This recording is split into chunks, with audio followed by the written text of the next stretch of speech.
नमस्कार, मैं हूं मनमोहन भट्ट। प्रधानमंत्री नरेंद्र मोदी उत्तराखंड के कई महत्वपूर्ण प्रोजेक्ट्स की निगरानी खुद करते हैं।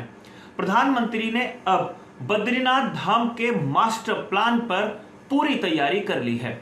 आज उसकी समीक्षा बैठक ली। ड्रोन के जरिए प्रधानमंत्री सीधी तस्वीरें देखते हैं कि केदारनाथ धाम में किस तरीके के काम चल रहे हैं, बद्रीनाथ धाम में किस तरीके के काम चल रहे हैं।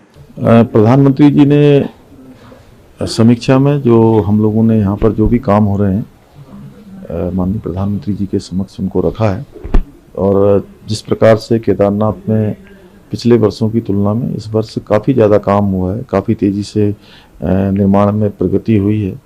और चूँकि वहाँ पर मौसम थोड़ा कठिन है, बर्फबारी है, माइनस तापमान है, लेकिन गत वर्षों की तुलना में 10 गुना ज़्यादा काम हुआ है इस साल। केदारनाथ धाम के कार्य जो चल रहे हैं वो सेकंड फेज में है, यानी पहला फेज समाप्त हो चुका है और एक भव्य केदारपुरी दिखाई देती भी है।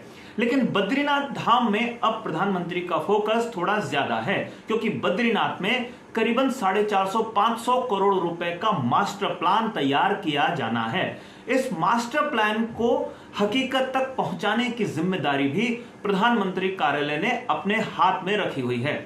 प्रधानमंत्री कार्यालय में तैनात, या कह लीजिए कि प्रधानमंत्री के सबसे विश्वस्त अधिकारियों में से एक रहे भास्कर खुल्बे खुद बद्रीनाथ धाम के मास्टर प्लान को देख रहे हैं। प्रधानमंत्री कार्यालय में उत्तराखंड कैडर के एक और आईएएस अधिकारी हैं, मंगेश घिल्डियाल, वो भी तैनात हैं। ये दो लोग लगातार बद्रीनाथ धाम का दौरा भी करते हैं और सारी रिपोर्ट्स प्रधानमंत्री को उपलब्ध कराते हैं। भास्कर खुल्बे तो पर्यटन सलाहकार कह लीजिए या ओएसडी कह लीजिए उत्तराखंड सरकार के, उस हैसियत से भी काम कर रहे हैं और तमाम जो काम हो रहे हैं और जो होने हैं भविष्य में, उसकी जानकारी प्रधानमंत्री को पहुंचाते हैं। आज समीक्षा बैठक हुई इन तमाम कार्यों को लेकर। पुष्कर सिंह धामी और उत्तराखंड के जो मुख्य सचिव हैं डॉक्टर एसएस संधू, वो भी इस समीक्षा बैठक में मौजूद रहे। पुष्कर सिंह धामी ने समीक्षा बैठक के बाद क्या बयान दिया, वो आप सुनिए।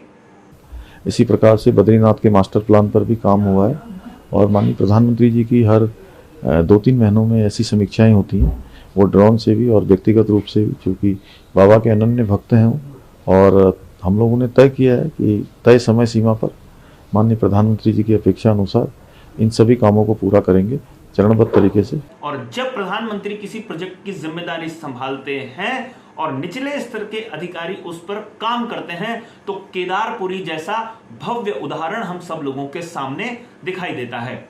मुख्यमंत्री ने आज जो बयान दिया वो बहुत स्पष्ट था कि जो लैंड एक्विजिशन सरकार करेगी वो राज्य सरकार का काम है, उसमें मुआवजा किस तरीके से बांटा जाएगा उसका भी खास तौर पर ध्यान रखा जा रहा है। और जो रेट तय किए गए हैं उन रेट्स को भी बढ़ाया गया है, तो ये काफी महत्वपूर्ण है। पर लोगों को पुनर्वास की व्यवस्था होनी थी, लैंड एक्विजिशन की कार्रवाई होनी थी, वो सब राज्य सरकार की तरफ से लगातार की जा रही है।